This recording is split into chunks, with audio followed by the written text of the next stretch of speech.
Welcome to The Last American Vagabond. Joining me today again is Brad Miller here in studio to discuss a lot of different things. Importantly, a letter he recently put out around military accountability. We want to discuss a little bit possibly about the election, foreign interference in this country, and the two-party illusion in general. But I'm excited to talk to you yet again today because I think our conversation was important last time. And this is what we'll start with today around the idea of the COVID-19 shot mandates, the conversation of I think at the time, military personnel, which is your story important. I actually want to start with, being kicked out of the military and, how this conversation has developed forward and even maybe an overlap with like what might be coming soon. So first and foremost, how are you today, brother? It's good to see you. Well, thank you. Appreciate it, Ryan. Great to be back with you. I think when we first spoke, it was about 10 months ago or so. Mm-hmm. So last summer. So happy to maybe share some updates and have a great chat with you. Yeah, absolutely, man. Well, why don't we start there in general? Because I think this is something that, at least from our conversations forward, where your story really started around, in the guise of COVID-19 or under the conversation of COVID-19 shots and mandates around being forced to take something or rather your choice. And I argue is, like I said last time, this is what courage looks like. The idea of truly standing against even, a system that I think a lot of people in that position feel is their entire life, and then finding in a position where you feel like you're being pushed out of it for something you think is wrong. And I think that's developed in a lot of interesting ways because a lot of the stuff we talked about last time has been outright been proven to be correct. And we knew it was at the time, right? But it's interesting evolution of the whole story. So why don't we actually start with, maybe a quick overview of what that story was and what your process was through the military and refusing the shot. And then let's get into, where you think this is now based on where it came from. Yeah. So I graduated from West Point, the military academy, in 2003. I entered the Army. I ended up serving a little over 19 years of active service. So how did it end? Well, the COVID shot mandate in the military went into effect in August of 2021. And at the time, I was a battalion commander in the 101st Airborne. So there was never a chance that I was going to take the shot. I had many reasons, like most of us, to question the narrative. Right. I was one of those who questioned the narrative from day one. Now, that doesn't mean that I was some genius that had everything figured out. Mm-hmm. That's not what I'm saying. But what I am saying is I knew that what they were telling us was not the truth, right? And there are quite a few of us that fall into that category. So I was never going to take the shot. And I also did not want to be one of these commanders that was ordering other people to take it against their will.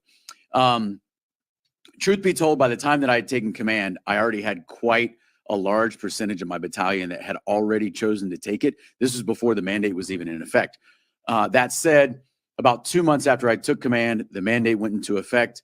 About 2 additional months later, I was fired. I was relieved of command for my non-compliance with the mandate. So that would have been in October of 2021. In early 2022, I decided, you know what? There is such significant, infiltration of our military. Mm-hmm. Something that I was aware of, but the whole COVID op just really drove the point home, and it showed me that this is so much bigger than even I thought. And I'd been questioning what was going on in the government for a very long time. But I think the whole COVID op, and that's what I think it was, just showed a lot of us that however bad we thought it was, it's worse. And the military has chosen to go completely along with it. And that's when I said, I got to take the uniform off, because if I care about the Constitution, which I do, and if I care about the oath that I took to the Constitution, which I do, then I'm in this paradoxical situation where in order for me to feel loyal to the oath that I took, I actually have to take the uniform off.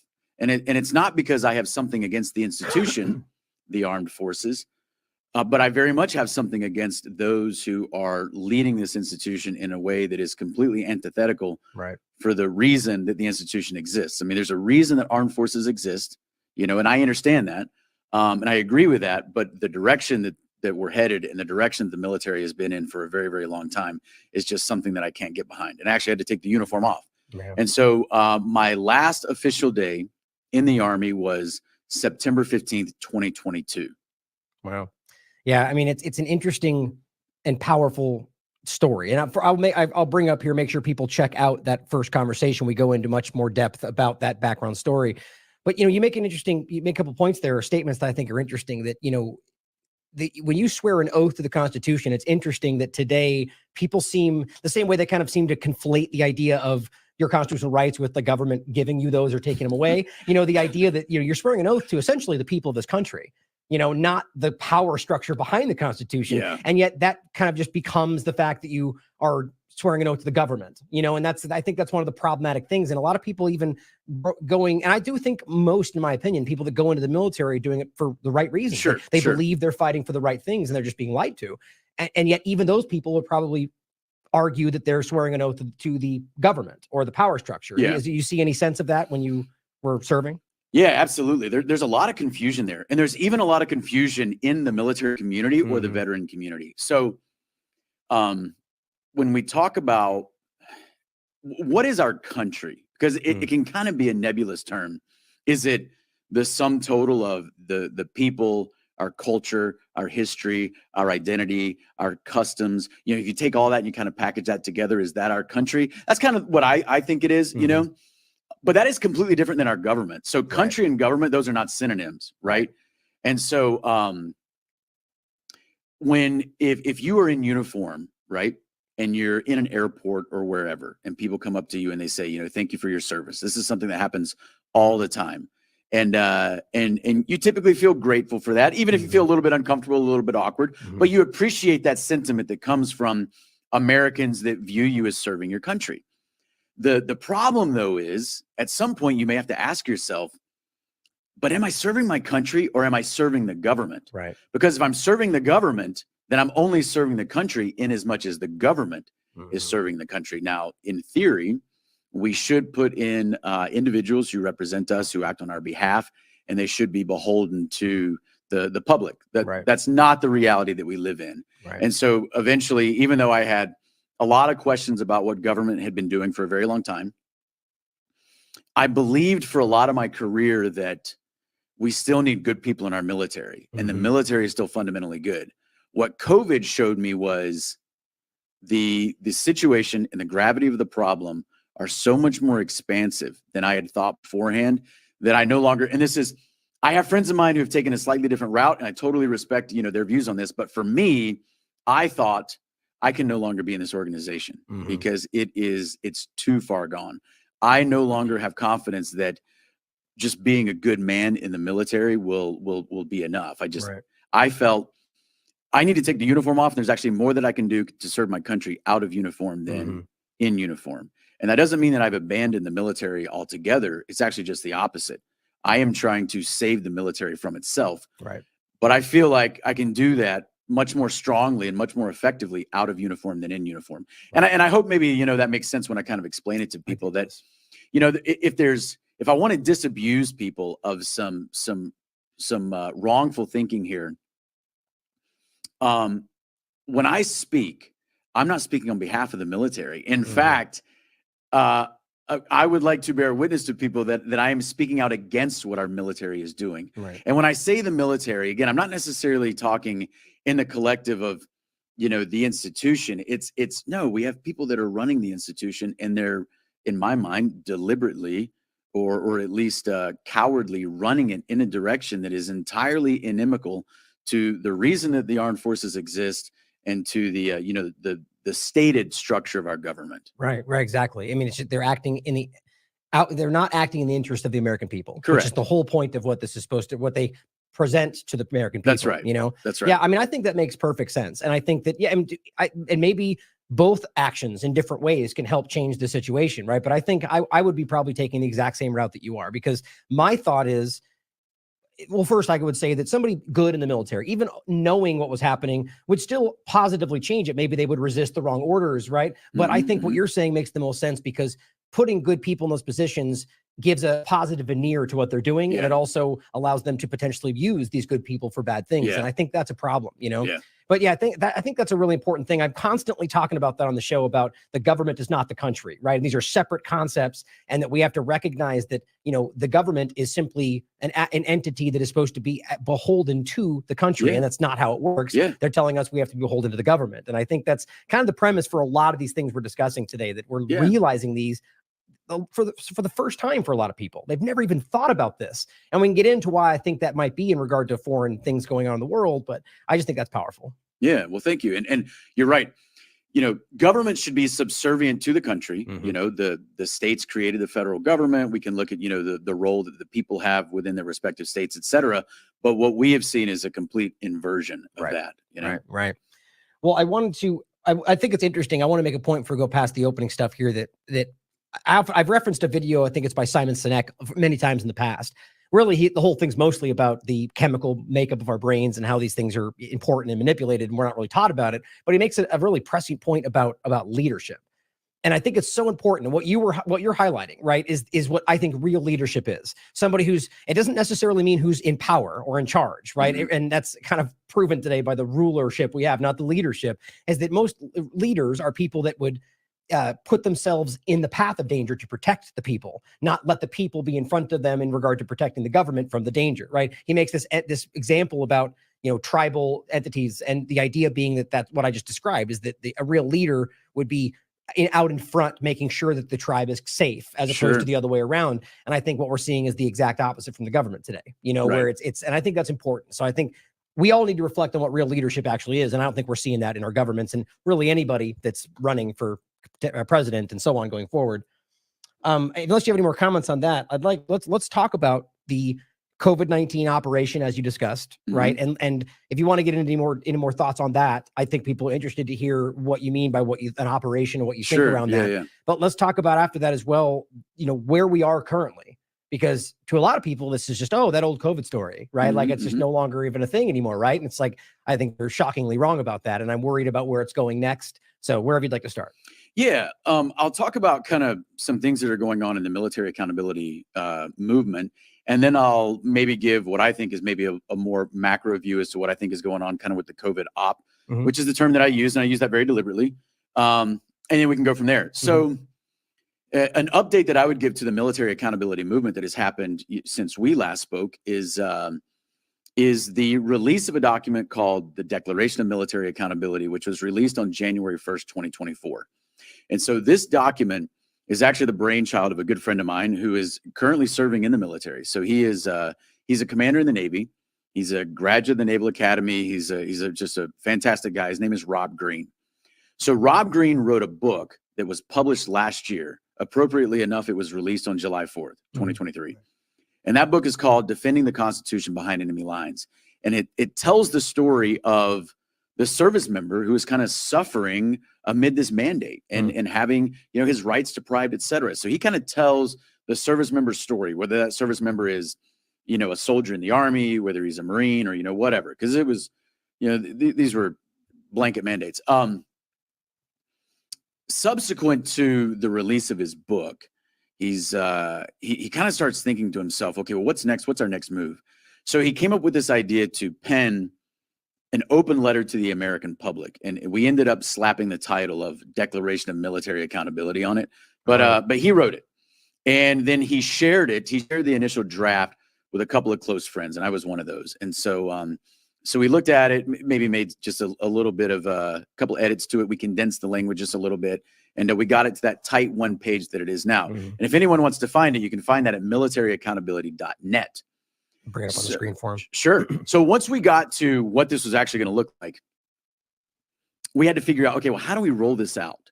And so Rob said to me, he's like, hey, Brad, I think you're the guy that rolls this out.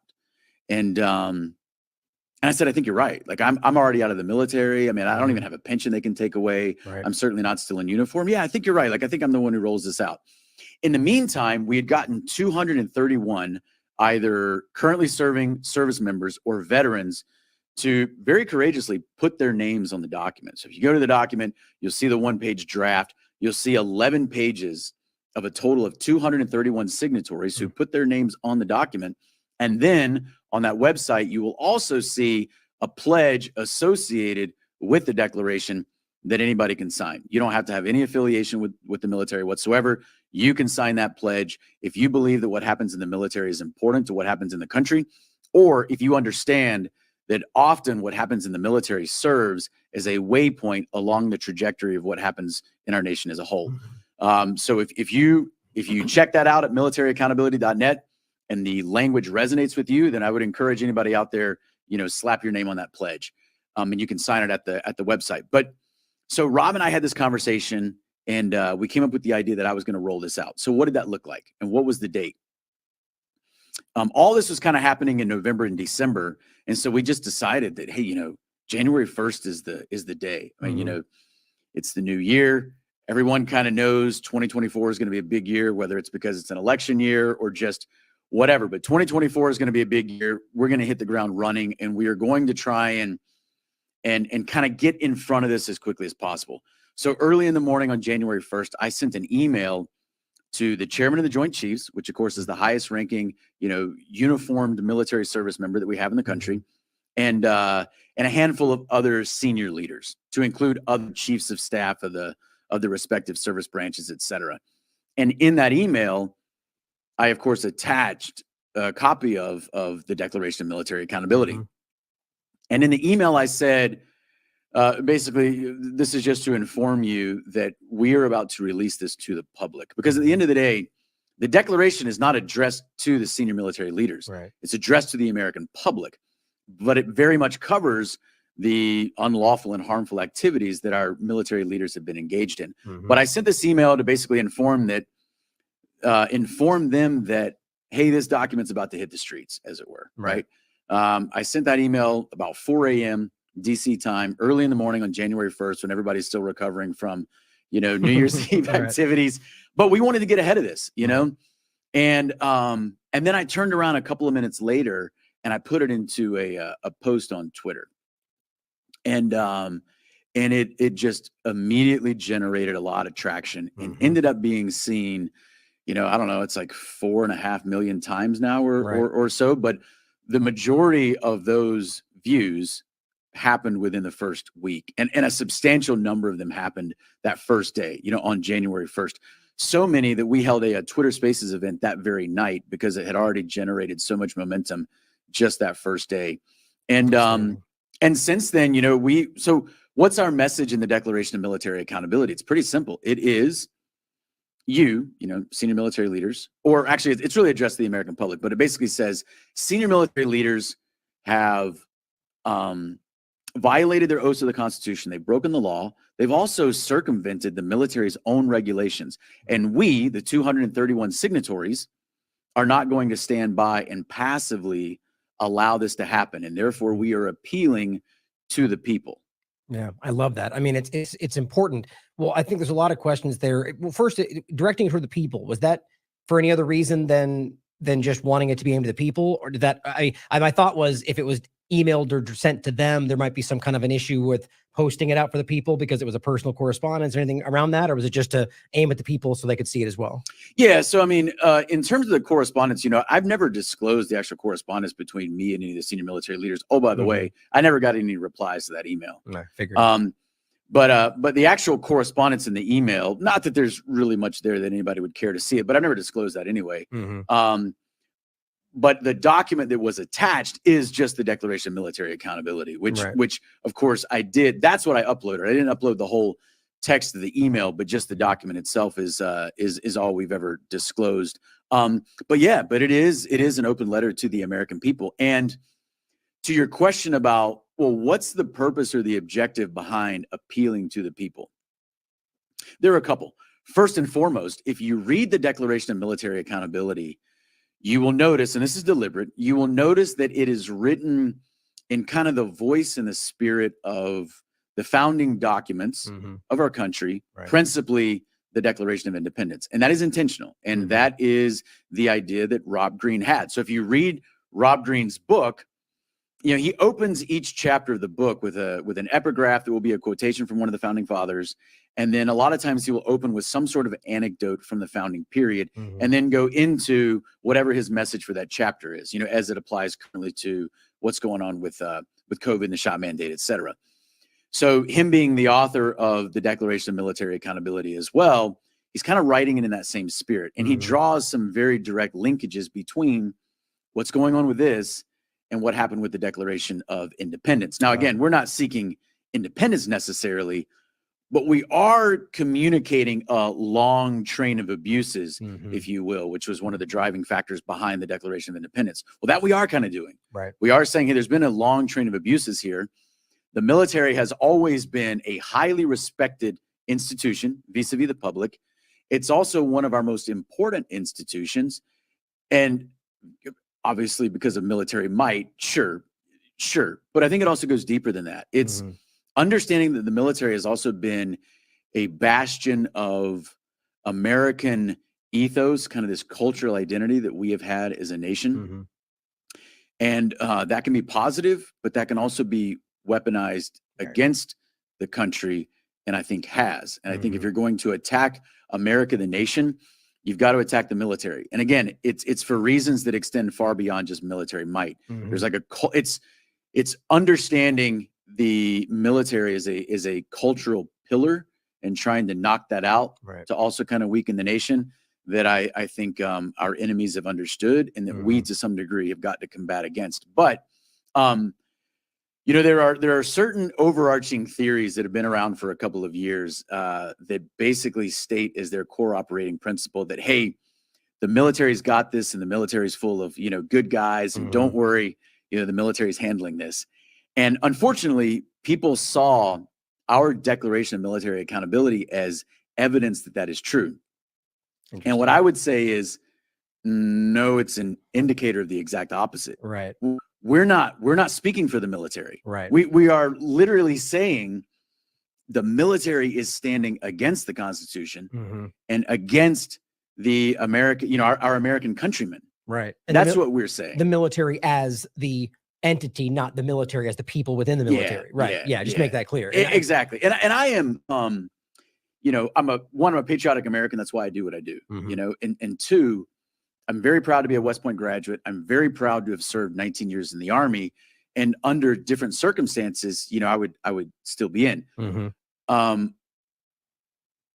that doesn't mean that I can, but there comes a point where you just have to acknowledge that the military is being run by people who, for whatever reasons, we can certainly talk about some of my ideas on why I think this is happening. But at some point, you know, they are running the military and using the military in a way that I can't countenance and I can't be a part of. Right. Right. But I don't represent, you know, the military. This is kind of why I mentioned what I just did about how, you know, some people were misinterpreting the Declaration of Military Accountability, and they were seeing it as evidence that, like, oh, the military's got this. And what we're saying is, no, if the military had this, we would not be in a situation where we've had to do what we've done. Yeah, exactly. Well, and this is the larger point about whether it's foreign policy or whether it's domestic policy in regard to the COVID-19 mandates and, you know, Operation Warp Speed. You know, there's definitely, I just put it simply that the military or our government in general is acting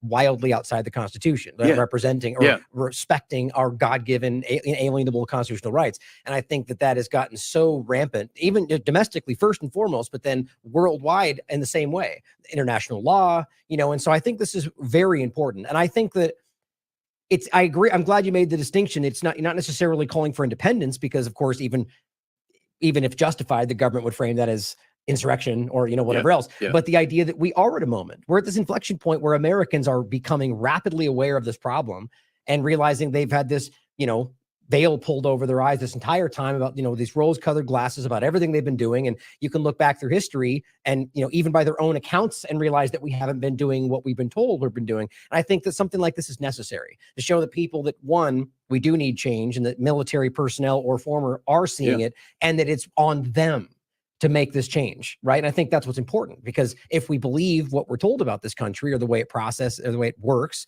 that we would have the ability, the authority to change this in the ways we thought necessary. But I argue that's not how the government sees it, you know? So I think this is an important conversation. So I really commend the effort, and I'm glad to see that this is getting more traction, you know? Go ahead. Yeah, let me just make one more point on that. So on my Twitter, I've never been one to call it X. So I don't think anybody is. so anyway, and I'm fairly active on there. So if people want to find that, they can just find it at my name, just Brad Miller 1010. And it's funny because people sometimes ask me, like, what's the 1010? Well, I mean, I was born on October 10th. Like, that's literally all that is. There's no like hidden meaning message there. Yeah. So now, you know, if you want to know my birthday, you know, send me gifts. So I'm fairly active on there, and I put out a post fairly recently that generated quite a bit of controversy, interestingly enough. Mm-hmm. And it was a post that I put out on June 10th. Well, June 10th, 2024 would be the 3-year anniversary from the day that I took command. So I assumed command of the battalion that I would later be relieved from on June 10th, 2021. So I put out a post and I kind of just remarked like, hey, 3 years ago, you know, I took command. Here's what happened, blah, blah, blah. And a lot of people responded. So it ended up getting about 11,000 comments. And a lot of the comments are very supportive. And then, you know, of course, there are going to be bots. There are going to be plants. Like, I understand that. But there were also quite a few comments that I know were from real people because I recognize them and kind of know who they are. And they were in rabid opposition to the decision that I had made, which of course is fine. You know, people can have their own opinions. And this is about the COVID-19 mandate shot. This is about the decisions, you know, that I made to ultimately disobey an order, which is true. Right.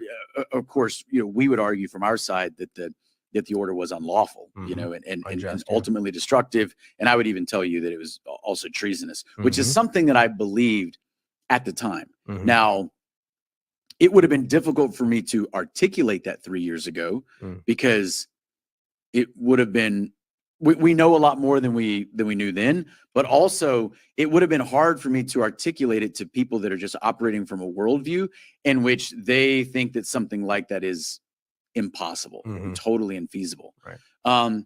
But that doesn't mean that I didn't necessarily think that that's what was going on in some fashion, even if I didn't necessarily have all the answers as to why. Right.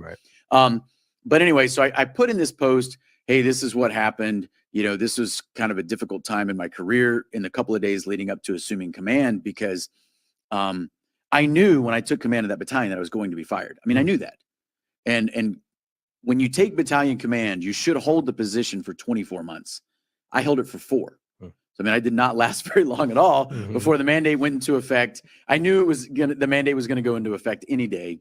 It ended up going into effect about 2 months after I took command. An additional 2 months later, I ended up being relieved. But anyway, I put some thoughts into a post that generated a lot of controversy. And a lot of people, they just thought that, you know, when you join the military, you follow orders. That is true. And do you have to follow orders that you do not like or you do not agree with? Yes, you do. You do not get to disobey orders just because you disagree with them. I mean, politically, for example, that wouldn't apply. Yeah. Or because you think that it might put you in, you know, undue danger. Here's the thing. When you volunteer force, so I mean, you kind of know what you're signing up for when you sign up for the military. And I mean, it does potentially involve some significant danger, right? And you can't, because of the nature of the mission, yes, you need a military that is built upon good order and discipline. Absolutely. And it has to be predicated upon following orders. And sometimes that means you're just kind of told what to do and you got to do it because you're part of a large operation. And if you fail to perform your part, you could significantly hamper the entire operation. So I think we get all that, right? There is a significant caveat though to following orders. And the military itself teaches its service members this, and it actually does a pretty good job of even teaching very young junior service members that not only are you not obligated to follow unlawful orders, you actually are obligated to stand up and refuse to follow those. Surprised they still teach that though. That's interesting. Well, I mean, maybe they're gonna have to stop now because you know. So now I understand people can quibble over whether or not the order was unlawful, and we can have that discussion and we can have that debate. But people who think no, you follow orders, period, full stop, and some of these individuals either currently serve or are veterans, it's like, hey, listen, you have failed to learn one of the most important lessons you could have ever learned during your military service. If you think that you are duty bound to follow any conceivable order that could potentially be handed down to you. Right. Well, the whole thing you're discussing, which is what the point you're making is, it's built on the assumption that everything they're doing is within the law. It is within the interest of the American people or the military. Yeah. And you can prove that that's not the case in a lot of like what we're talking about, you know? And so if you're talking about the idea of, you know, an unlawful order being allowed to be refused, I mean, this is a huge precedent set after World War II. You know, the idea that just saying I followed orders didn't apply, you know, and this is, it's interesting that we've gone so rapidly away from things that used to be what we argued were, you know, foundational. Yeah. And it's interesting. All it really shows you, and let me know if you agree with this, is that they never really believed it. Is all of a sudden when it becomes difficult, what we saw was that just didn't matter because X, Y, and Z, because it's a pandemic or because X, Y, and all of a sudden it all went away. Constitutional rights because it's hard, you know, and I think that shows you that they never really believed it in the first place in a lot of ways. Yeah. And I'll share one other thing that I've thought about, quite a bit recently. And that is, think about your individuals who are smart individuals who are, quote unquote, good people, because, I ask myself a lot, like, where are all these, good people, right? And a lot of them are friends of mine, and they're still friends of mine, and I still respect them to some degree, but I also have some hard questions for them, like, hey, where are you now when your country needs you the most, right? And because a lot of these guys, they've got 20, 25, 30 years in the military, so when you're particularly a young man, you grow up and you have these, these illusions in your head as to what you're going to accomplish in life. Right. And you're going to be some great adventurer and you're going to accomplish these great feats. And so when you're still also very young and you're, in my case, a cadet at West Point or a very junior officer in the Army, again, you have these images of your mind of yourself accomplishing these great feats of courage in some faraway land, on a battlefield in combat, right? And maybe, and I would never ever diminish the incredible feats of courage that individuals have. I would never ever diminish that, because some of them are truly, truly remarkable. But what happens if you only ever prepare yourself mentally and psychologically, perhaps even spiritually, for those physical acts of courage? And then what happens if the defining moment of your career happens to be a moral battle, and it doesn't happen on some faraway land where bullets are flying, but it happens back here at home station within the borders of the United States, and it kind of comes down to a decision regarding medical freedom. Now, there are bigger ramifications, but what if that ends up being the defining moment of your career and you're unprepared for it because you never saw in your mind that would be the moment in which you've really got to prove your mettle? I think we just saw it, as I'm sure the point is you're making. We just watched that happen, where at least people either weren't prepared for it or just didn't see that as being something that, again, back to the point you made. I think a lot of the younger generation in the military are of the mind that you just do not disobey no matter what, even if it's unlawful, or maybe so the idea being that if they order it or it is happening through the military, it's not unlawful, sort of a Nixon, if the president says that it's not illegal kind of a game. And I think we've seen that a lot. That sentiment has grown through the Trump era, and the idea that might is right. And if we do it, it's the right thing because we're the good guys. I think that's a huge part of it, but I think that's a really important point, because I would argue that even the feats of strength, feats of courage that you're highlighting were also moral feats, for sure. And I think that's the real point, is that some of the people that are willing to do that, I argue somebody, and maybe I'm wrong, but most people that would be willing to put their life on the line in such an incredible feat of courage do so because they're guided by their moral compass. Sure. That's what I would argue. Would you agree with that? Yeah, I think you can certainly find, I think a lot of that physical courage also requires moral courage as well. Absolutely. Yeah. And with certain individuals in certain sets of conditions at certain times, you will find physical courage and moral courage occurring in tandem.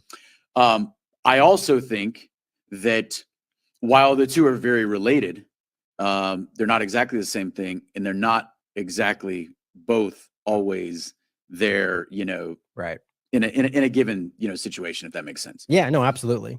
Well, so we've talked about the military accountability, which I think is again, I really hope people out there will take the time to read this, sign it themselves. I think this is important, and how that we'll talk in a moment potentially about the foreign overlap, foreign wars. But let's go back for a second to the mandate discussion and COVID-19, and because that's where this kind of stems back from, and where the point started about where is this now?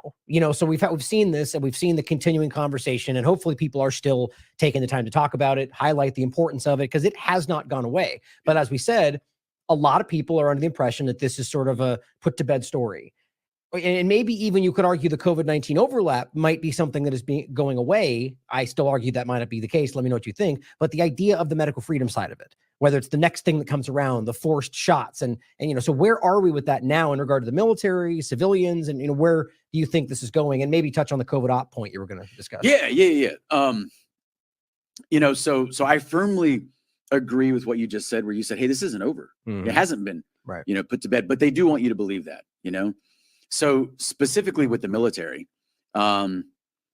the shot mandate for the COVID shot is no longer in effect. Now, why is it no longer in effect? So it was discontinued on January 10th, 2023, as part of the 2023 NDAA, the National Defense Authorization Act.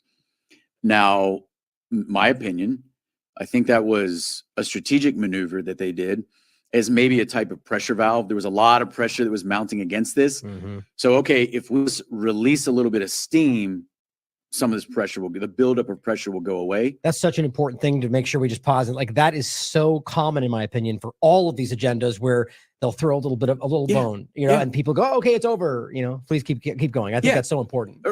Yeah. So it's, you're right. I think that's done a lot, but in my opinion, and of course, I could be wrong, but I'm just looking at this situation, and we got to understand it's so much bigger than just COVID. And I think we'll get to that. But right now, there is no mandate that requires you, if you're in the military, to take the COVID shot, because technically it was, and this is where we got to be careful about the words that we used. Some people use repeal or it was rescinded.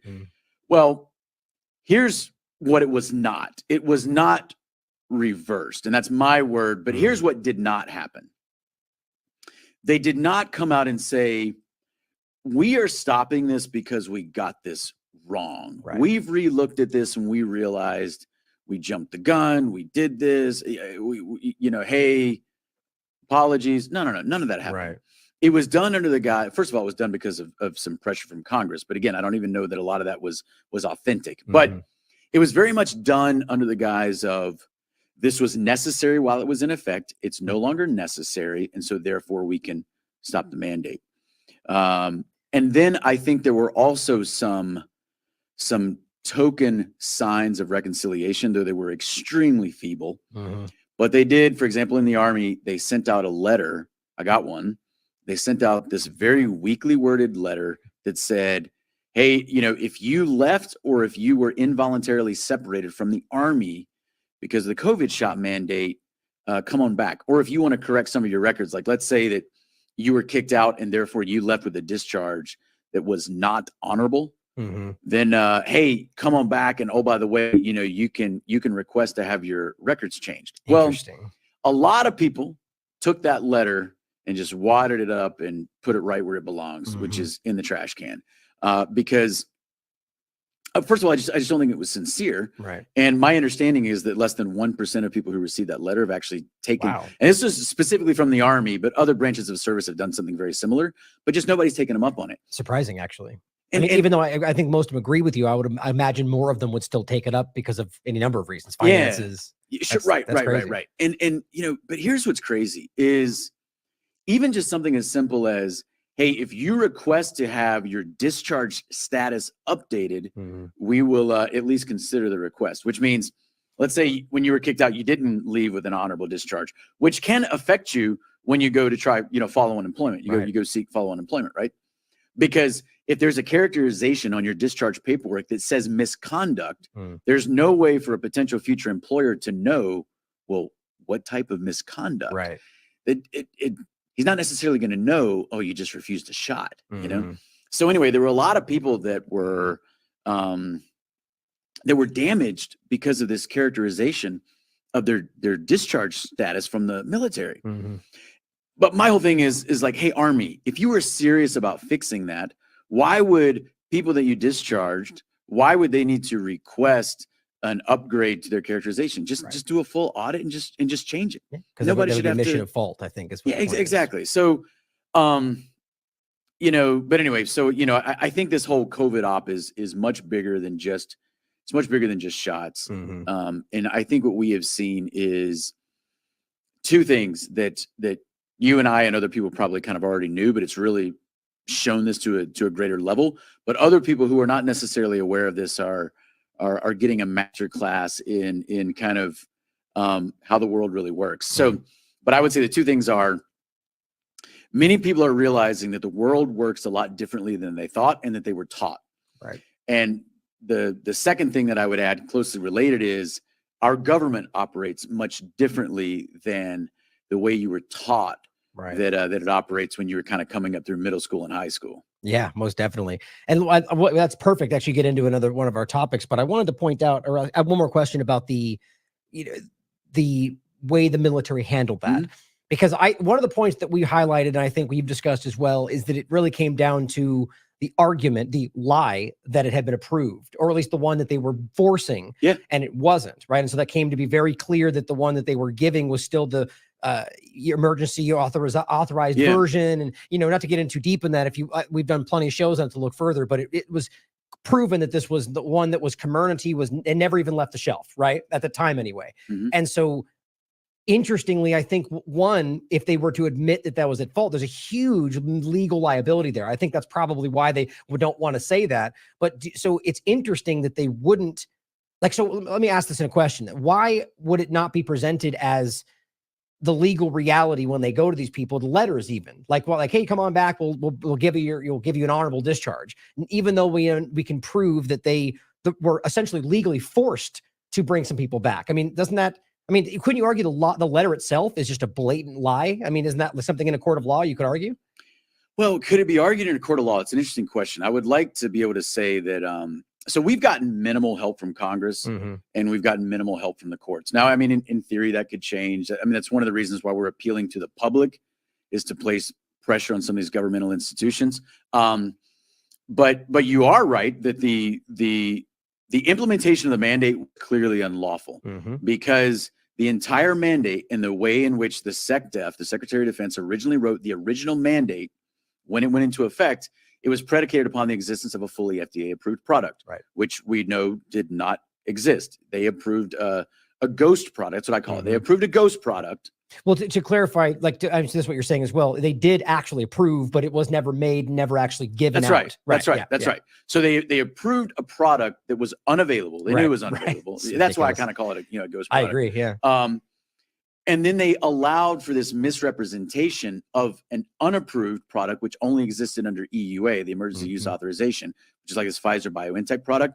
They allowed for the misrepresentation of this product as either a fully FDA-approved product, or at least a product that could be used interchangeably with a fully FDA-approved product, which actually you can't do. You can't have interchangeability between an approved product and an unapproved product. Especially one that within that very thing said legally distinct. Legally distinct. They've accepted the same thing. In the memo by Terry Adderam, Dr. Terry Adderam, who works for the government, she put out a memo on September 14th, 2021. So about 3 weeks after the mandate. And when she said these two products can be used interchangeably, but they are legally distinct. And it's just like, okay, so are they the same or are they not the same? Right. Because I mean, you're trying to make it sound like it's both. Do you think that Lloyd or whoever was ultimately responsible for the choice, do you think that they knew that? Your opinion? My opinion, Brad Miller's opinion, yes. I think they knew that. So I think at the level of government, top levels of government, I think they were knowingly complicit. Now, of course, I mean, I could be wrong. We're conjecturing here, but I do think that there are individuals who are knowingly complicit. Yeah.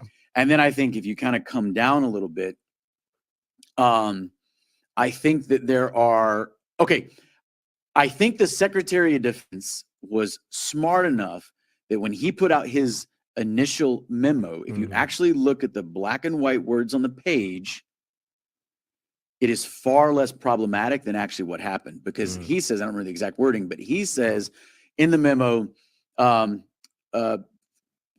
FDA approved products, will be used.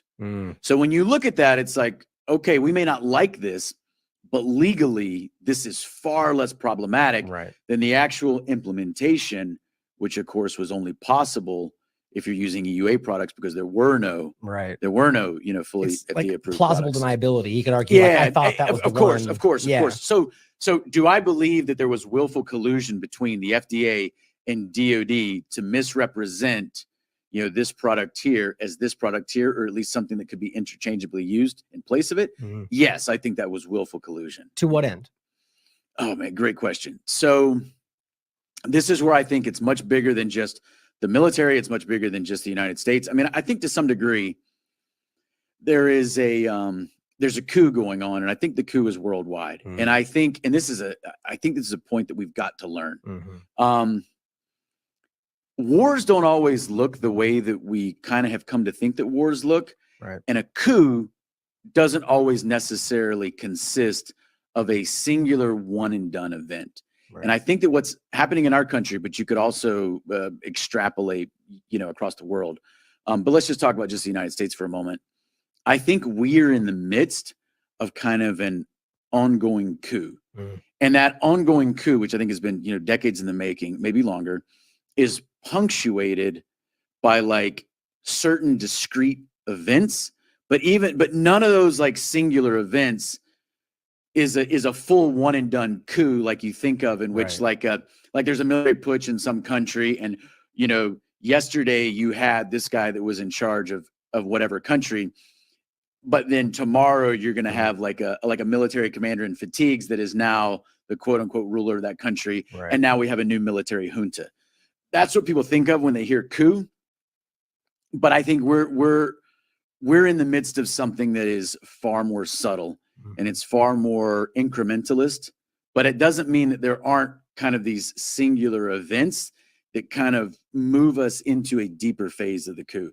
I think COVID was one of those. I think, I think 9/11 was one of those, and I don't think you get to a COVID without a 9/11 100%. 2 decades prior. 100%. I mean, I think that's such an important point that people should just write down, and that's right there, the connection between those events. Even if maybe you could argue that COVID, whatever you want, the event was seen at the time of 9/11 or planned, you can clearly see that these things are it's the medical, biometric, technocracy, transhumanism kind of direction from the first step. Like, to your point, you can't have what they did with COVID-19 without first establishing the security state, which put us in the position for us to be surveilled. And, it's very important to think about. Now, go ahead. Can I just make a point on that real quick? So let me personalize it for just a moment, because my military career is basically bookended by 9/11 on the front end, and then kind of, this whole COVID op on the back end. So where was I on 9/11? So I was a cadet at West Point. Well, West Point, New York is about 50 miles north of New York City. I think it's about 60 miles north exactly of like where Ground Zero is. Wow. So, I was a cadet in my 3rd year at West Point when 9/11 occurred. And I will also tell you, I was as hoodwinked as anybody else. I mean, I bought into the whole narrative because that's the worldview that I was operating under. Right. So then, I would have graduated in 2003. I go into the Army. I deployed to Afghanistan. And I truly believe on the day that I deployed to Afghanistan, my first deployment to Afghanistan was in January of 2006. I went to Afghanistan in January of 2006 believing that I was in Afghanistan, fighting for God and country. Right. I spent a year there, and I believed that every single day that I was there. I came home in January of 2007, like still believing that. It wasn't until a little bit later, actually later that year, but it had nothing to do with my deployment really. Right. In which I just kind of started, I just came across some information, you start digging, and then you just kind of never stop researching and fast forward. And, now here I am with you. But the reason I wanted to bring that up though, is because I kind of started researching something like 9/11 in late summer to fall of 2007. And I'm a captain in the Army at this time who's already done a deployment to Afghanistan. So I've got kind of this, so I'm working through this, in my mind at the time. And about a year or two later, I almost got to the point where I was like, I've got to get out of the Army. And my initial commitment from West Point was up.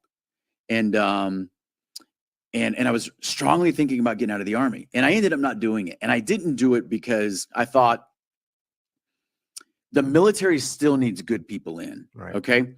Well, fast forward a little bit more than a decade later. And I will tell you to some degree, part of the reason that I got out when I did over the whole COVID op is because I did not get out roughly a decade earlier with 9/11, because in that decade, a decade more of life experience, a decade more of me doing research, but also what happened with COVID was so much larger than 9/11 that my previous idea of, oh, you still need good people in the military, I just thought, man, I think that was a little bit naive. And I'm not saying that there aren't some good people in the military. I mentioned Rob Green. Rob Green is still in, wants to be in. I applaud him, and he and I are, I'm working with some people that are still in. But for me, what I chose to do there was very much this idea of, man, maybe I should have gotten out a decade ago. I didn't do it. Like I'm not gonna pretend that this is okay. Right.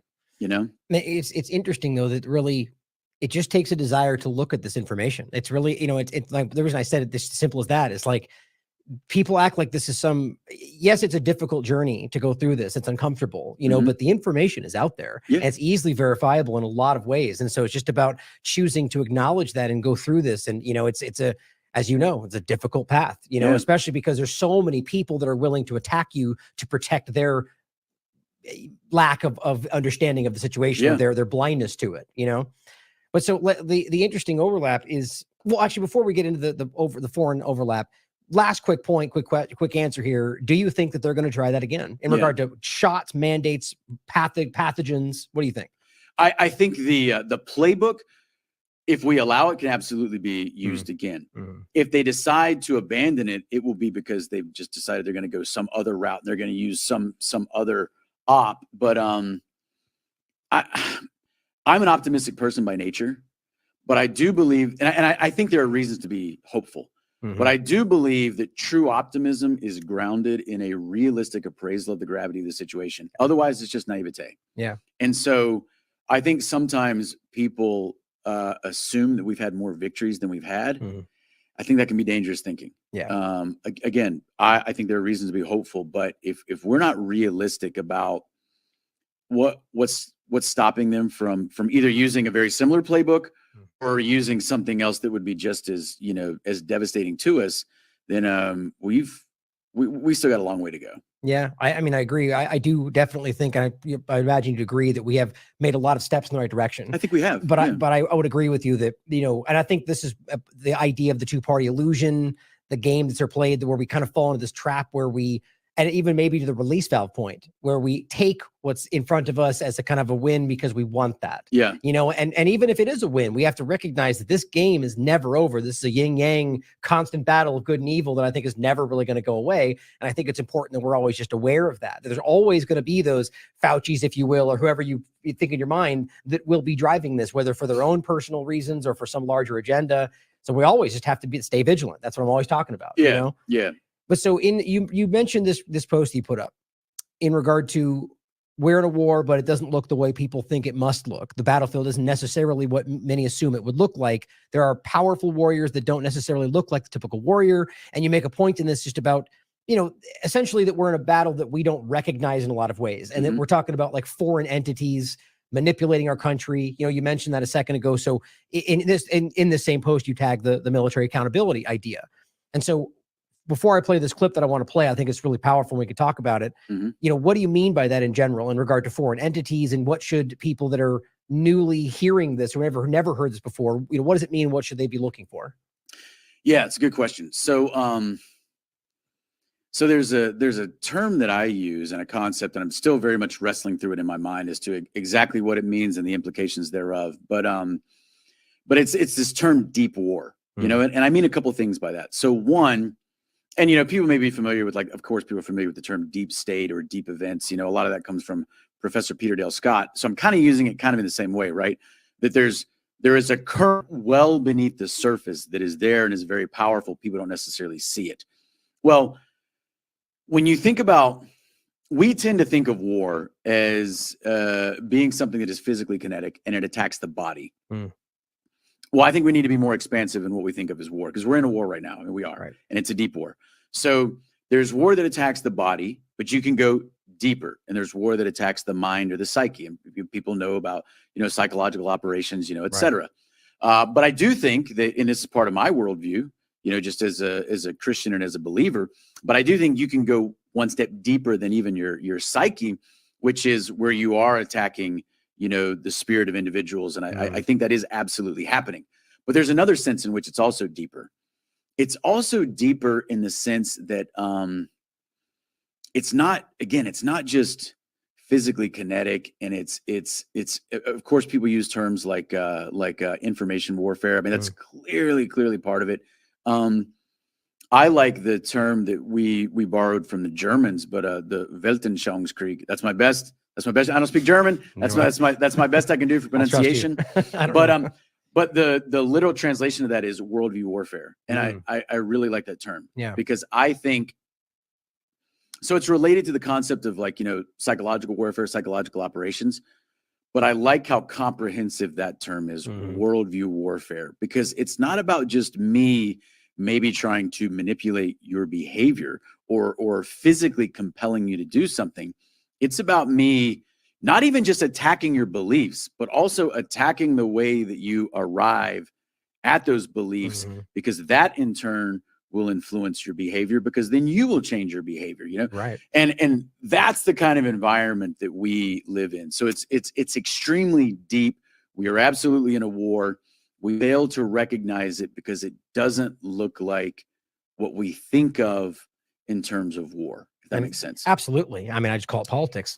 Well, that is a form of war. And I would tell you also that psychological warfare or even spiritual warfare. That's what I was going to throw out. Those are not metaphors, because the moment you say that they're metaphors, you're almost kind of saying, well, we describe it in this way, et cetera, et cetera. And I myself, I think I've used that in the past. I've used those terms kind of as metaphors, but they're not. Like, it is war. Right. It's not just we're not just making comparisons or drawing some sort of connection. No, I mean, it is war. Right.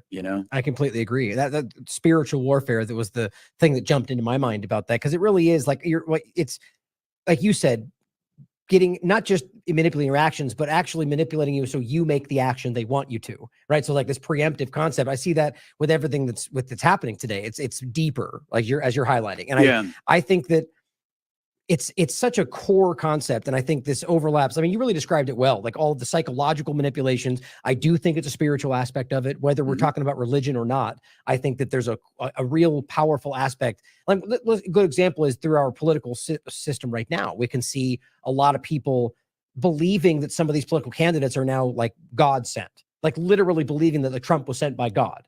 How do you fight something like that? How do you disagree? How do you have a amicable conversation about why he might not be the right person when they believe you're the devil? It's like, it's an interesting game that's being played. And so I think that is a real concept that we need to be aware of in this country, that we are being manipulated by our government to make sure that we act in interests that I argue are counter to American interests. So do you see that being played in a way from foreign entities, or something that is a globalist concept? How do you, when you mentioned, I brought up the post you had here where it simply says the military, like the government, is effectively controlled by a network of power that aren't loyal to our country because they aren't even American. So what do you mean by that? Explain the foreign aspect. And this gets murky because, it's very hard for us to figure, who rules the world? I mean, that is a complex question. So do I believe that we are infiltrated by foreign powers? Yes, I do. Do I believe that we are also potentially infiltrated by some sort of, use whatever term you want to use, globalist cabal, or whatever term you want to use.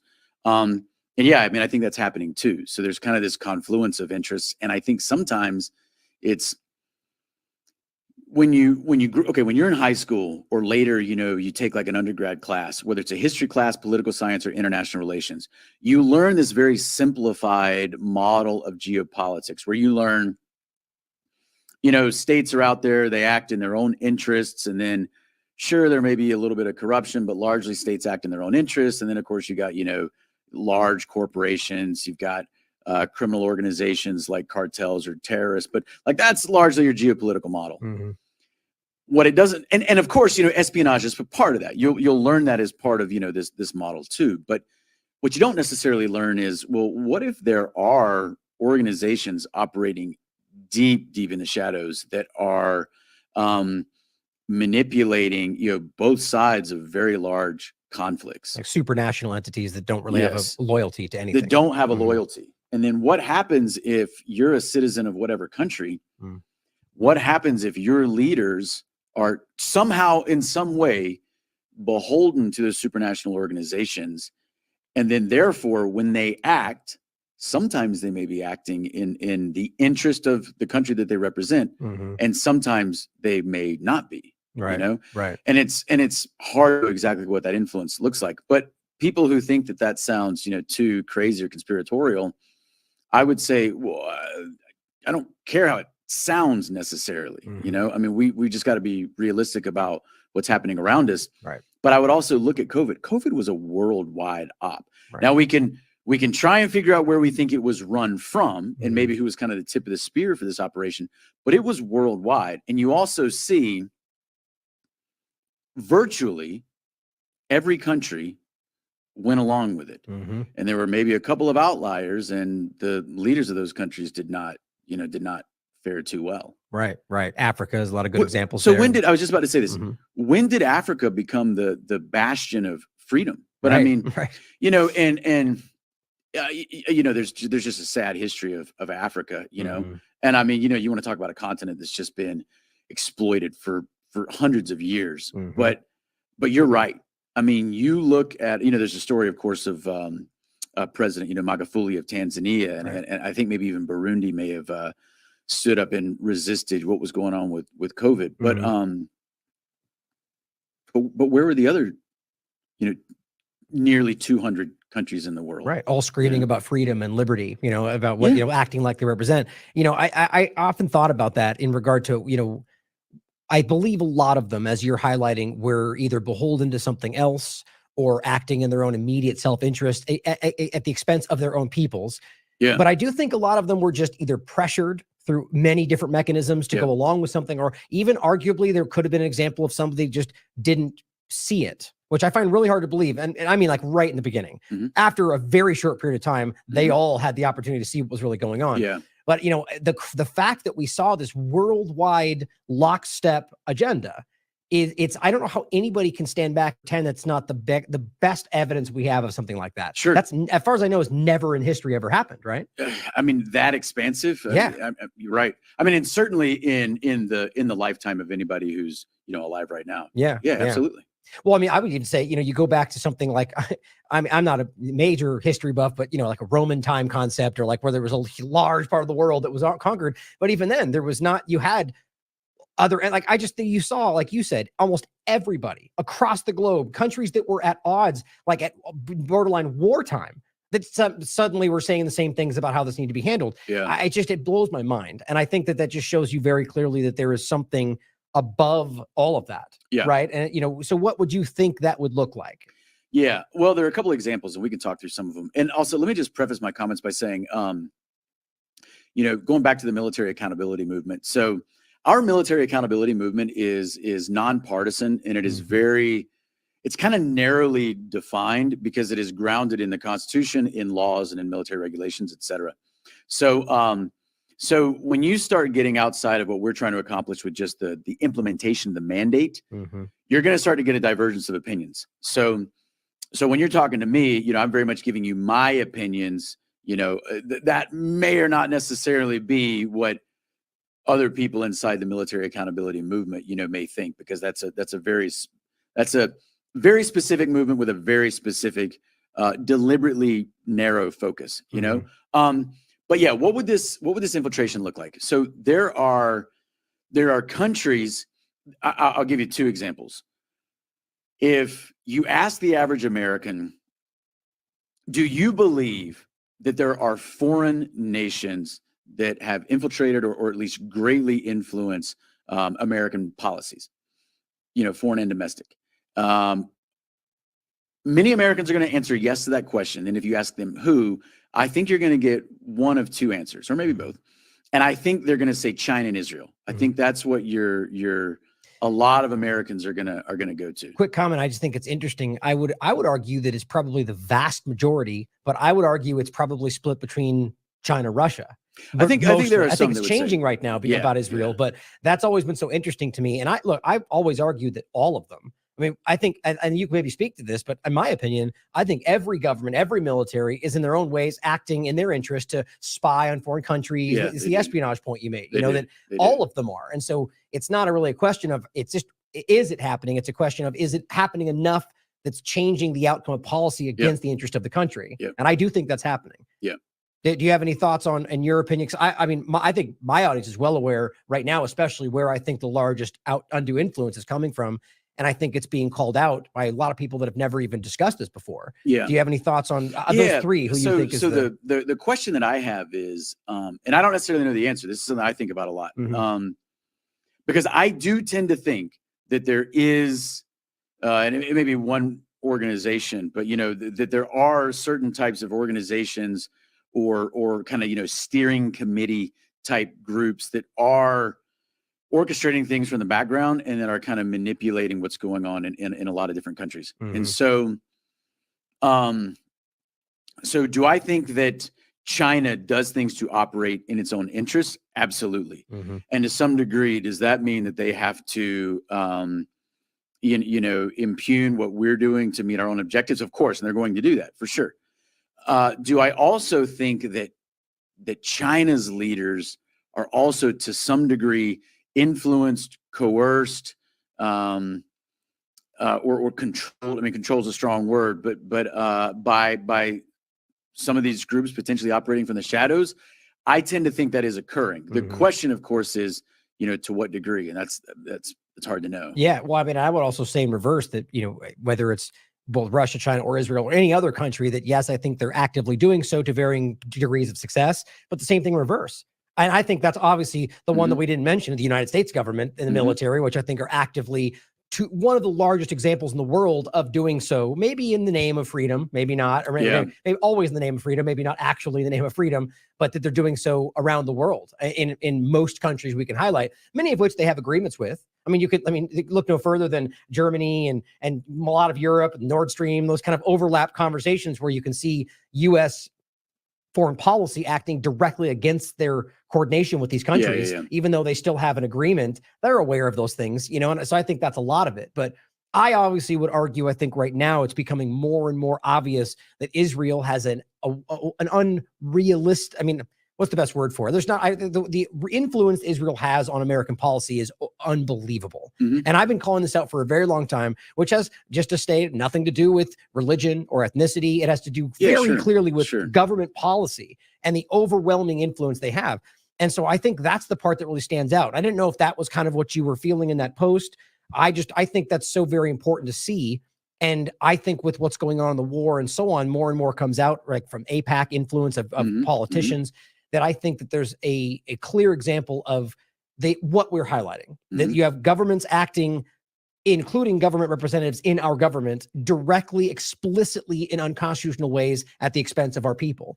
And so anyway, I just want to state that. Completely. Good. So typically, and everyone has their terms that they typically use. I haven't necessarily even found one yet that I really like, but I tend, if I'm making a post, whatever I'm speaking, I tend to use the term network of power, which I understand to some people will be nebulous, but it is going to be a little bit amorphous because it's also kind of hard to define. And I use that term because it can include foreign powers, but it can also include something that might be operating, kind of above different states and maybe manipulating, both sides, or through a state, or through a state. Yeah. Or, all of the above. Right. Because I do believe that there are large constructed dialectics that are happening, inside our country, but also on the world stage, which are clearly being manipulated by someone for specific purposes. And I think Israel's a great example of that. I think Ukraine's also another example of that. Absolutely. And there are so many of these that happen just inside our own country.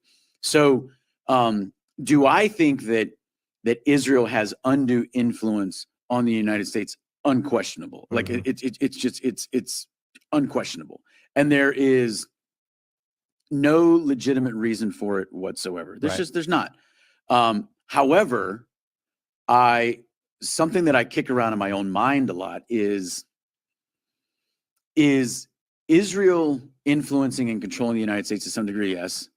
But also, might it be that Israel is also controlled by certain organizations that also control the United States, as opposed to, or in addition to just the influence kind of from Israel to the United States, but also that whoever's kind of operating in the shadows above are manipulating Israel the same way they're manipulating the United States and manipulating probably a lot of other nations around the world. I think there's a lot of that going on as well. 100%.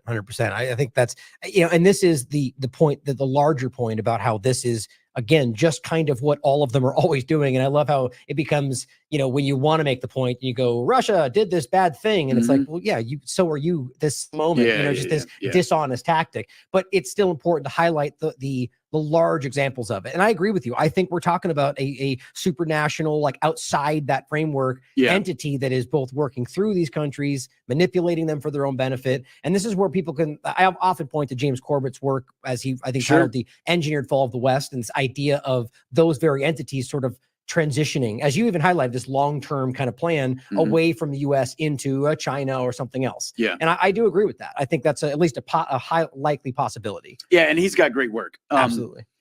So you look at an organization that I think is out there that I think is a total, just a front organization. And that's the World Economic Forum. Right. So, I think Klaus Schwab, who, and I realize he's just stepped down. I don't think that means anything. But I also don't necessarily think that he has a whole lot of power. It's really all about, well, who's behind him? I think Klaus Schwab is supposed to look like kind of ridiculous. I mean, he's like a super villain. Yeah, I mean, I think that's intentional. It is kind of ridiculous, the cartoonish, the way he talks. It is cartoonish. I mean, he is a perfect caricature of what you would think of if you were trying to just create just someone who's not supposed to be taken seriously. Right. Even the clothes he wore, that weird V-neck thing. It's like it's right out of some supervillain movie of Star Wars or something. Yeah, I mean, absolutely. And again, I think that's totally deliberate.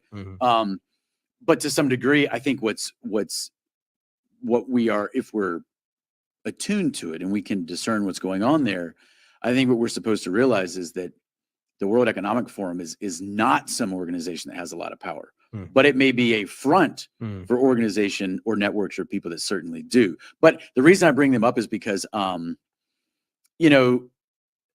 course, there are statements where we've been told China is the model for where the world is headed. Right.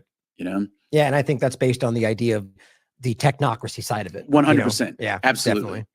Well, so I know we've a few more things that I'd like to get into in general, and I'd like kind of end with this point about the like kind of almost merging all the things we were discussing, and the idea that we are at a point where Americans are rapidly becoming aware that our government is just not what we think it is, and I like to play this clip. I think it's very powerful between Piers Morgan and it was blanking on his name, Jeffrey Sachs. And he's been kind of famous for, really kind of railing against the U.S. government and foreign policy for a while now. And then, kind of we can just talk about in general at the end, the election, where this goes, and whether we think that this is something that's going to rapidly change the perception of things during that election, and really whether we think that I guess your thoughts on the election in general. I think my audience knows well. I don't think the vote even translates, but we'll get there in a second. Let's play this clip really quickly, and we can just kind of talk. We don't have to play the whole thing, actually. I just want you to get the gist of what he's discussing. You seem very reliant on accepting Putin's worldview rather than perhaps the stark reality of the barbarism with which he's executed this war. Yeah, maybe because I know too much about the United States, because the first war in Europe after World War II was the U.S. bombing of Belgrade for 78 days to change borders of a European state. The idea was to break Serbia, to create Kosovo as an enclave, and then to install Bondesteel, which is the largest NATO base in the Balkans, in the Southwest Balkans. So the U.S. started this under Clinton, that we will break the borders, we will illegally bomb another country. We didn't have any UN authority. This was a, quote, NATO mission to do that. Then I know the United States went to war repeatedly, illegally, in what it did in Afghanistan, and then what it did in Iraq, and then what it did in Syria, which was the Obama administration, especially Obama and Hillary Clinton, tasking the CIA to overthrow Bashar al-Assad, and then what it did with NATO illegally bombing Libya to topple Muammar Gaddafi, and then what it did in Kiev in February 2014. I happened to see some of that with my own eyes. The U.S. overthrew Yanukovych together with right-wing Ukrainian military forces. We overthrew a president. And what's interesting, by the way, is we overthrew Yanukovych the day after the European Union representatives had reached an agreement with Yanukovych to have early elections, a government of national unity, and a stand down of both sides. That was agreed.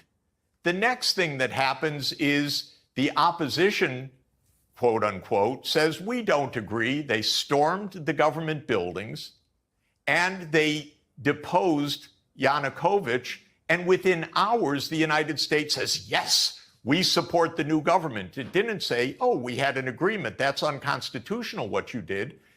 So we overthrew a government, contrary to a promise that the European Union had made. And by the way, Russia, the United States, and the EU were parties to that agreement. And the United States, an hour afterwards, backed the coup. Okay, so everyone's got a little bit to answer for. In 2015, the Russians did not say, we want the Donbass back. They said peace should come through negotiations, and negotiations between the ethnic Russians in the east of Ukraine and this new regime in Kiev led to the Minsk II agreement. The Minsk II agreement was voted by the UN Security Council unanimously. It was signed by the government of Ukraine. It was guaranteed explicitly by Germany and France. And you know what? And it's been explained to me in person. It was laughed at inside the US government. This is after the UN Security Council unanimously accepted it. The Ukrainians said, we don't want to give autonomy to the region. Oh, but that's part of the treaty. The US told them, don't worry about it. Angela Merkel explained in Die Zeit, in a notorious interview after the 2022 escalation, she said, oh, you know, we knew that Minsk II was just a holding pattern to give Ukraine time to build its strength. No. Minsk II was a UN Security Council unanimously adopted treaty that was supposed to end the war. So when it comes to who's trustworthy, who to believe, and so forth, I guess my problem, Piers, is I know the United States government. I know it very well. I don't trust them for a moment. I want these two sides actually to sit down in front of the whole world and say, these are the terms. Then the world can judge. Because we could get on paper clearly for both sides of the world, we're not going to overthrow governments anymore, the United States needs to say. We accept this agreement, the United States needs to say. Russia needs to say we're not stepping 1 foot farther than whatever the boundary is actually reached. And NATO's not going to enlarge. And let's put it for the whole world to see. You know, once in a while, treaties actually hold. Very interesting. I mean, it's I think such a very uncomfortable conversation for a lot of Americans, because it goes so that's not even obviously there's a lot before that as well. And so it's like people are coming to terms with this reality that this is just, we've been told a fairy tale about what we've always been fighting for and we're doing. As I simply wrote, Americans need to come to terms with the reality that the US government, not the country, not the people, but the US government is not what we pretend it is, not for a long time now. And you could even argue, maybe not ever. I don't agree with that, but there's some conversation to be had about whether we were told the truth in that regard. But I said, if we cannot accept that fact, that the rest of the world learned the hard way a long time ago, or if we can accept that fact, change is possible. And so what are your thoughts on that in general? You know, I mean, I think that this has potential to be an important moment in history for us to change, talking about your accountability, the memorandum or the letter you put out in conjunction with this rapid kind of awareness of these things. So what's your thoughts on all that? And do you agree with what he was saying? Yeah. So let me adjust your point where you said, you know, this is an uncomfortable conversation that Americans might be hearing. And Unfortunately, and it's human nature, but a lot of times we are quick to take the path of least resistance, even when it comes to our belief system. It's just easier to believe things that are easy to believe or are convenient to believe. Right. And if it requires that we kind of reconfigure our entire worldview in order to exceed beliefs, we're hesitant to do that. Most people are, and that's why, unfortunately, we see a lot of people that just passively have their worldview given to them rather than kind of actively going out and figuring out what they believe, parsing through competing narratives to try and figure out what they think the actual truth is. Specific to what is stated, if we use this situation as an example, because there are plenty others that are occurring in the world right now, we've got to understand that there are complexities in history that oftentimes are reduced down to a one-sided narrative, and that is used for specific purposes. And this is a great example of, hey, there's a lot more to this. And if you look at the whole story, there are a lot of things that the United States has done over time that were exceptionally shady. And these happened long before, the early 2022 invasion by Russia of Ukraine, right. And it doesn't necessarily mean that people, and again, this is where we get into these unnecessary, dialectical patterns of thinking. You don't necessarily have to be either pro-Putin or anti-Putin. I mean, you can take a more nuanced approach to that and just understand this is a complex situation. There are real human beings, just like you and me, they may just be from a different part of the world, whose lives are being upended by what's going on. And oh, by the way, the United States has a hand in what is unfolding now. Absolutely. Well, I just hear what you said there. It's important that at the end of the day, by saying that the U.S. deliberately manufactured this war is not to say Putin good guy. Like this binary view we have is so infuriating, but there's obviously that's why that's there, to kind of counterbalance and stop you from seeing it, and I think it's obvious to see that there've been lied about pretty much every war in my lifetime, probably long before that. And this is uncomfortable because what it does, it goes back to our earlier conversation. It makes you then go, oh, but so the country is not good. In that process. But again, we're not talking about the country. We're talking about the government, right? And this is what people need to come down to. And so to kind of end in general, I think with the last conversation point here, that coming into this election cycle, I think these are the things that people need to start thinking about, discussing, these larger points and not just the same old wedge issues they throw at you to get you talking about the divide and conquer topics.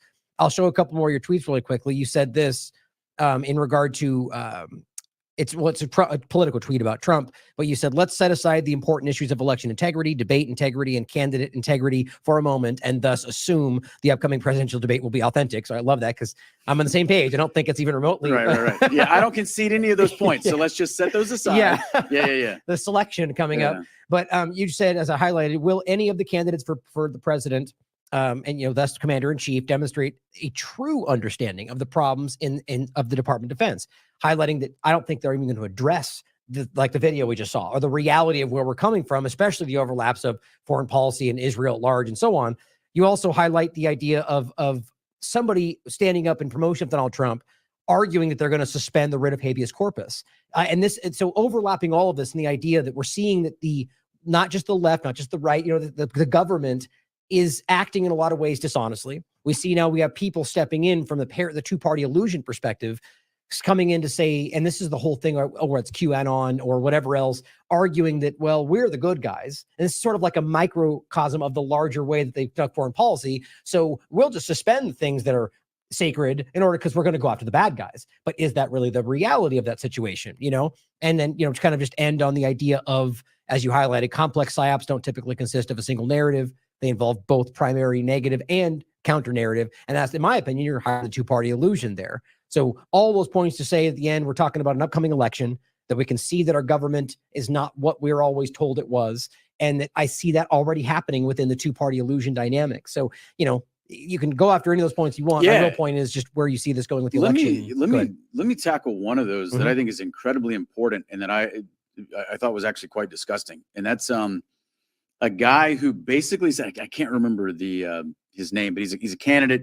He's running for office, and he basically said, "I'm a Christian, and therefore it's okay if we suspend the writ of habeas corpus."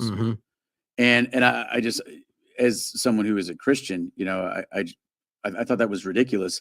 But what I also found extremely disheartening is that very ridiculous statement, that dangerous statement, was met with thunderous applause from those who were there. Because they're going after the bad guys, right? Absolutely. That's how it works I thought that guy, like, a statement like that, because this is in a prepared speech. I mean, this is not something he just stated off the cuff where he could come back later and say, hey, I kind of misspoke. Like I wasn't clearly thinking. No, this is in a prepared speech. And a single statement like that, in my mind, should sink someone's candidacy. He should have been laughed off the stage, right, and escorted out in shame.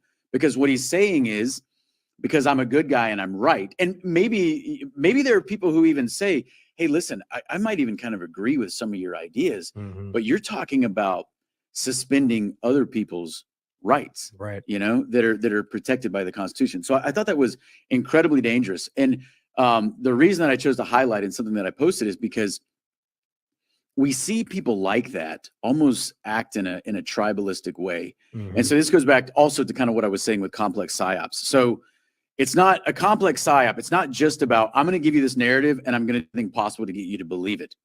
It's much deeper than that. I'm going to give you this narrative and a lot of people are going to believe it. But there are people who are a little bit more sophisticated in their thinking. They're going to recognize that is an untrue narrative, and then they're going to move to something else. And when they do, I am going to be waiting with an alternative narrative that will catch a lot of those people, you know, because they're smart enough and they're sophisticated enough in their thinking that they will recognize the primary narrative, but then they'll fall for the counter narrative. And while they fall for the counter narrative, they will be laughing at those who fell for the primary narrative. Right. And I think that this is a tactic that is used all the time. I mean, we see this all the time. So what I tell people is, listen, when you are presented with a person, it could be a political candidate or whomever, when you're presented with a person, or you're presented with an event, or you're presented with a political party or an idea or whatever, a narrative, you don't have to feel obligated to either accept or reject that initially. Right. You can pause. You can say, hey, this is a complex situation. I don't necessarily know. It's very nuanced. Let me, what other corroborating information either confirms or denies this or whatever, but just pause, because there are very smart people. You know, Courtney Turner's done a lot of great work with organizations like the Tavistock Institute, you know? Right. And I've said to people kind of joking before that if you've never heard of that, if you don't know Tavistock, just understand that they know you. Yeah, but, but there are these social engineers, and they know, I mean, they have just a ton of data, right? I mean, they know how to put something out there to the public. They know that narrative will capture a certain percentage of the public, but then they know that a certain percentage of the public will gravitate elsewhere, and they're going to be ready to catch those in the second net. 100%. And you know, you hear that, ladies and gentlemen, you're allowed to say, I don't know, and leave things they are, right? Like that's what I'm always screaming. Absolutely. We're driven to choose these binary, you know, multiple choice even, but choose at a time when maybe you're only being given half the information, you know? Yeah. Go ahead. You're going to say that? Yeah. So I was going to say, so then here's what happens, right? So you're caught in one of those two nets. And I mean, in theory, there could be a third net. I mean, of course, it can get very, very complex, but if you're on team A, because you've decided that whatever this narrative is, you buy into it. Now you're on team A. If you reject it, you're in rabid opposition to it. Now you're on team B. If you are on team A, you must oppose and perhaps even dislike or detest or even hate everybody who's on team B, and vice versa. And I know I'm being overly simplistic here, but I think people can see that type of instrumentation is used. That instrumentation by these narrative engineers is used very frequently to get people to divide. So 100%. If people don't necessarily understand or know what is meant by the term, you know, like dialectics or dialectics of opposition, again, you can just kind of think of it as like a strategy of tension or divide and conquer. I mean, even that is a way to kind of understand what's going on as well. Yeah. I mean, I actually don't think it's oversimplistic. I mean, here's a great example that I've used many times is you have at I forget the exact time this started, but it both kind of separate in a little way, but we at the same time, we saw QAnon and we saw Russiagate. Right. And we saw these from different sides of the paradigm, which I think is an illusion, right? It's all your government. And I think what this showed me is that ultimately each side of this were convincing people that it was no, the government's on your side, but from a different side of it. And there's insiders that are actually on your side fighting the bad ones inside. So just trust them. Right. And so for the same thing from Russiagate, it was though we're weeding out the ones that are influenced by the foreign power, but we're the good ones trying to show you the bad ones. So it's different. But the same ultimate point was trust us, the government, the good ones. And so I saw this as sort of like this. It drove them around to connect behind the two-party paradigm. Like they thought they were so extreme around, but they ended up basically coming to the same conclusion, thinking they were pointing at different things. And that is exactly the point. And I think that so they lay out this trap and then you reflexively go to the other side of it. And I think that's maybe everything we're dealing with, and I think that's very important to think about. And whether it's about just deciding that I'm not going to make a decision right now, I don't think I have all the information, and or any number of other things, choosing to just pick the options in front of you is the easiest way to get manipulated. And I think that brings us to the election point is we're in a position where we're going, oh, here are the left and right candidates. You get one or two choices. Well, maybe you have a third thrown in there too, but they're all kind of in the same game. And we need to recognize that there's always a lot more people that run for president. There's a lot of different choices out there, or maybe that your vote doesn't even actually translate to the outcome. And yet we all go through this cycle. I mean, some of us do. I think I don't, but we can speak to if you want. It's a fantastic question. And I know it's one that people get emotionally attached to. And there's a lot of people in the military or the veteran community that, truly believe that they fought for the rights that we have. And if you don't elect, then you are, to some degree, you are attacking the sanctity of that process. And I don't think that's an entirely invalid position. I think we should look at that, though, with a little bit more nuance, though, which is, personally, I don't feel that anybody is obligated or should feel obligated to play in a game that is completely rigged. Okay. Right. I don't think you should feel obligated to do that. Now, if you believe that the game is completely rigged and you still believe that you maybe have a duty to still participate in that electoral process, I can understand that. But I also think that opting out is in and of itself a type of casting a vote. 100%. And this is where abstention comes in, where they don't give you that option anymore. They should give you that option. Yes. So first of all, I think that you are making a choice, and to some degree, you are making your choice known. Though I agree with the point you just made. So let's get that out there. And I know that that's going to bristle against some people. I mean, you got a very smart audience, so they may understand that. But there are people that I work with, people that I respect, and I know they disagree with me on this point. And I at least I can understand and I can appreciate why. But I do think that I have a very bleak view of our electoral process. And in fact, I'll go one step further and I'll say something that I personally have not spoken a lot about is January 6th. And here's why. It's not that I am not bothered by what happened. That's the issue. Not that I don't think there are a lot of crazy things that think that our elections were free and fair to begin with. And in fact, I think a lot of what happened in 2020 was them basically showcasing you, American voter, you have no power here. I think it was part of, there was a whole intentional gaslighting approach that was taken there with that. Or would you say that connects to the larger thing we were just talking about? That it's not about American politics, but it's something bigger and outside. I think so. Yeah. I would agree with that. I think so. So for me, again, for people, let's say, you are let's say you're a Trump supporter and you voted for Trump in the 2020 election, and you therefore feel, that you feel that your rights have been assailed because you believe that the election was stolen. I wouldn't necessarily disagree with you, but what I would say is, again, I don't think our elections have been free or fair for a very long time. So I think that was deliberately planned and was going to be done. And I think that there is an entire, gaslighting drive behind that as well. And I think it's to showcase you, American voter, you don't have the power that you think you do. Yeah. Well, so would you argue that, so what you're saying is we all agree that the election is stolen, but it's not from one side or the other. You're all being stolen. I think it's bigger than that. Yes. Right. So I don't think, this is probably going to piss a lot of people off. I don't think the Democrats stole the election. I think it's bigger than that. Right. And I think it's there was a facade it's been there for a very long time, and they kind of allowed us to peek behind the curtain, not fully, Right. but they allowed us to peek behind the curtain and see something, and people are misinterpreting what they have seen. Interesting. If that makes sense. Yeah. Well, this is the engine and fall kind of conversation. If we look at it that way, that we're being edged along into some, we're taking the bait, whether that's through the COVID-19 conversation, the World Economic Forum, the WHO. Like, I see that kind of happening where we're being led in the direction to kind of come to the conclusion that we need the change that they're presenting for us.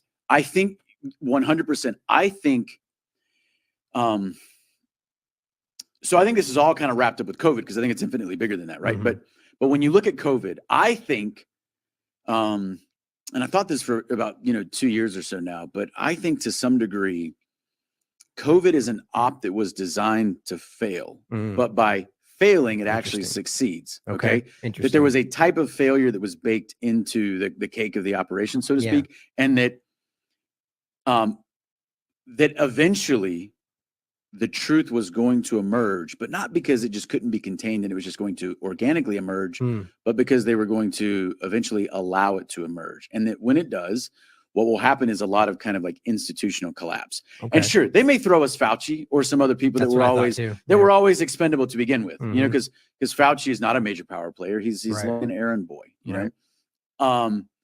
But what happens when Americans realize, I can't trust my doctor, and I can't trust my child's school teacher, and I can't trust the university that I was going to send my young adult child to, and I can't trust the military that my other child wanted to join, or or whatever, and I can't trust whatever other. I can't trust the church that I was going to for a long time, because it completely So what happens when Americans have this multifactorial loss of faith in their institutions? And if those collapse, they don't have to completely collapse, but if there is at least a collapse of some or multiple of these institutions in whole or in part, well, what happens then when the news system is then brought in to be the life raft, the solution that we didn't know we needed? Exactly. Right. Yeah. I mean, I completely agree.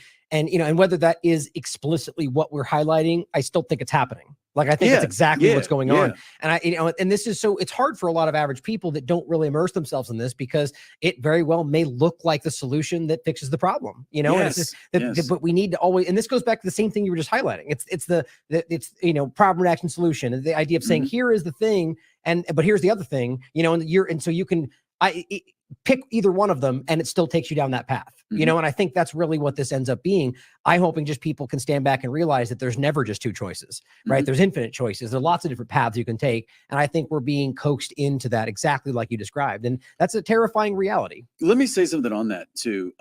Because I do like to be hopeful. I'm not a black pill type guy, or one of these guys that says all is hopeless. I agree. I think that's quite dangerous. And I think that's actually a response that they hope to provoke in a certain subset of the population. Right.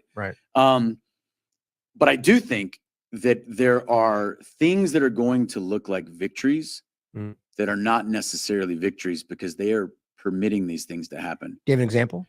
Well, okay. Just kind of what I was going to with this potentially what we're seeing of the emergence of what a lot of us have known all along with a lot of the, the COVID data, whether it's either, the fact that, hey, these shots were never really vaccines to begin with, or whether it's the fact that, hey, a lot of people were actually harmed by these shots, or whatever you want to call it. Lockdowns were never necessary, kind of pick any variety of that. But I think it's quite conceivable that they could actually allow the emergence of that to come out, and that will cause a lot of individuals, but relatively, minor players like Fauci. And Fauci's a minor player. I think even Bill Gates is relatively, a minor player when it comes to the way things really work. Yes. I agree. Which means they're completely expendable. Right. And so they may or may not know that. I don't know. But they may or may not know that themselves. But in any case, if you say, okay, like these Fauci hearings that just happened, like, oh yes, finally, like if you latch onto that and you think that it's a victory, it may not necessarily be a victory. Or what we talked about, a year and a half ago with the 2023 NDAA, which halted the COVID shot mandate for the military. A lot of people hailed that as a victory. And I will say to you, I'm glad that it stopped the mandate, and I'm glad that it salvaged the careers of people who were in the process of having their cases adjudicated and potentially were going to be kicked out of the military, and they weren't because that mandate went into effect before they were booted. So it salvaged some careers. That's true. But I'm not going to concede that overall that it was a victory, because I think it was a strategic move on their part. Yeah. And I'm not one of these people. I do not believe whoever, is the man or men behind the curtain, because it may be more than one, group or what, I don't know. And there's probably some factional infighting with whoever these organizations are that have a lot of control. But whoever, this person or people may be, they are not incompetent. I do not believe that the people kind of orchestrating this are incompetent. I think they're very smart. I think they have a lot of resources at their disposal. I think it layers beneath them. That's where you see incompetence, and maybe even to some degree that's used as a smokescreen to kind of hide those who may be more powerful that are behind them. So is there corruption in government? Yes, of course. Is there, bureaucracy that duplicates effort and even triplicates effort is totally inefficient, for sure. But I don't think corruption is an adequate descriptor for what we're seeing. When you say corruption, to me, that's like people taking bribes, cutting corners, nepotism. Now, none of that is good. I'm not defending any of that. But what I'm saying is that barely scratches the surface of what we're seeing. I completely agree. And so to what you said a moment ago, to end on a positive note, I do think that despite all of that, we're interestingly, and I've said this, and this is my personal opinion, I think it stems from the way Israel handled this after October 7th. It kind of just blew up everything they were working on. I do think that wasn't necessarily planned after October 7th, foreknowledge aside. But I think we're in an interesting moment in time with your accountability memo, with all these things that we're talking about, where we have an opportunity here that I don't think is actually, it very well could be another engineered, controlled demolition, if you will, kind of scenario.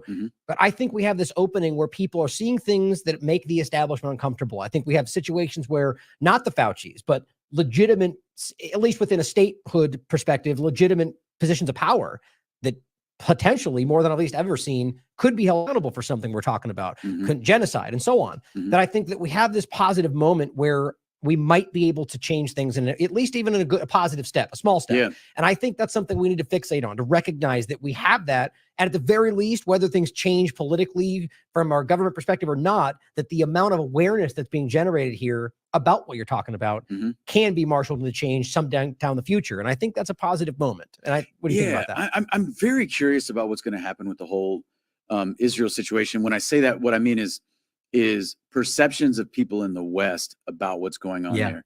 And I do see a lot of people who probably were uncomfortable doing so now criticizing the actions of the Israeli government. And again, and I know you're quick to make this distinction, and it's a great distinction, because you've said a couple times, and I have too, today, that government and country, those aren't synonyms, they're not exactly the same thing. Well, that applies for Americans, but it also applies for Israelis. And so, nobody, but I know this happens, accusations, run wild, but nobody should ever accuse you, me, anybody else of having any sort of, hatred or ill will towards Israelis because of the actions of their government. Because we've spent an hour and a half now criticizing our own government and saying that doesn't equal the actions of the people. And you'll find a lot of examples of that in Israel right now. Absolutely. So I do think that what we're seeing is, I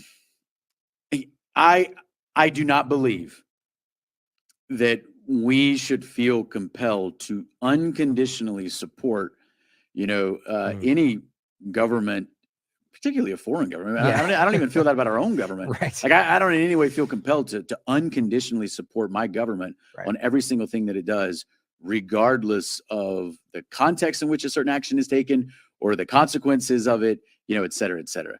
So, unfortunately, I'll just echo what I said earlier about with the situation in Ukraine. You got real people on both sides that are being harmed by the actions of, I would say, pretty sinister folks on both sides. I agree. And I do think that there are mechanisms of control that are kind of controlling, both sides there too. And I do believe it is undeniable to admit, even for those who are stubborn and don't necessarily want to do so, but I think it's undeniable to admit that, hey, listen, all is not as it seems in this whole situation that occurred in October or has come forward in time between October and now. Right. Right. Exactly. Yeah. I mean, I definitely, my work's extensive on that topic. You guys, I'll include some links. Yeah. I think it's important to question all this stuff and question what I'm presenting as well. Don't just blindly follow anybody's opinions. Of course. I'll end with a quote here that I think kind of encapsulates what you just said there at the end. And it's something I've referenced many times. And I always have to preface that just because you quote somebody does not mean you believe and endorse everything they've ever said, which is always a funny thing of today. But Theodore Roosevelt said, to announce that there must be no criticism of the president, or that we are to stand by the president, right or wrong, is not only unpatriotic and servile, but is morally treasonable to the American public. And I would just extrapolate that out to not just a president, but your government in general. Sure. Like, the argument should be clearly that it's almost your patriotic duty to question, to push back against your government, against your president, and not just passively choose a side and high five and based on whatever happens because your side's winning. Sure. That's where I think we are right now. So I think, this is such an important conversation. I really appreciate you coming out and sitting down and talking about all this, because, you're a powerful voice in all of this. What you've been through and what you're still standing for, as I said before, is very courageous. And I hope people will take the time to look at your work. I'll include in the show notes, definitely your Substack and the different things you've been writing. I think it's powerful. And, just to end in general, anything you want to leave on around this conversation, any thoughts you had, any upcoming events you want to talk about, or, just final thoughts? Yeah. Thanks for that. I appreciate that. So if people want to find me, and I know you'll include the links, but if people want to find me, there are two principal locations where you can find me. So one is on my Twitter that we've referenced a couple times.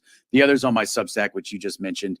And I do try to write some of my kind of long form thoughts there on my Substack, which people can just find at bradmiller10.substack.com for events. So I have done some work with Children's Health Defense over the past, I guess, over a year now, a little bit over a year.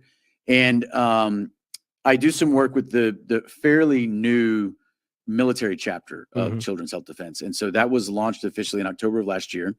And we do some great work there just for some people who were largely, they were trying to resist the mandate, and they were looking for resources of information, and they found Children's Health Defense. Right. So that's been great. I like a lot of the work that people kind of at the ground level are really doing there. And we actually do have an event that's going to be held in Charlottesville, Virginia, nice. Over Labor Day weekend. So it's going to be held specifically on August 31st, 2024 in Charlottesville, Virginia.